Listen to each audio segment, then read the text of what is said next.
The Contributions of Christopher Columbus by Matthew.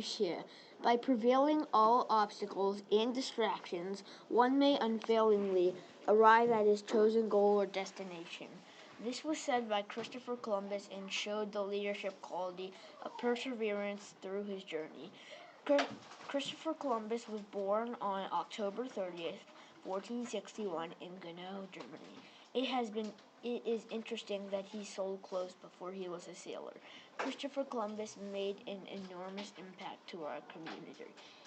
First, Christopher Columbus contributed to our community by a voyage to the very hot Portuguese fortress to help his hometown. He asked for the leader to help him make the voyage to Asia in any way, but he said no. It was more than 130 degrees in the fortress, which was extremely hot back in those days.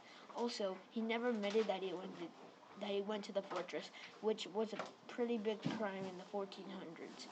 Next, Christopher Columbus contributed to our community by crossing the Red Sea.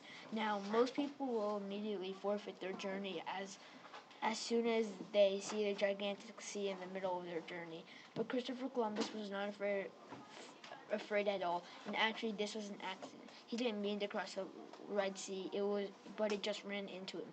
This took more than 3 weeks. It was extremely difficult. Many crabs slowed him down, and that's why it's called the Red Sea. Lastly, Christopher Columbus contributed to our community by discovering a new land. Just about everybody knows this was an accident. He made 3 voyages to the Americas. It took almost a year for each voyage. As you can see, Christopher Columbus contributed to our community a lot. He did things like making a voyage to the Portuguese fortress, crossing the Red Sea, and discovering a new land. He died in 1506.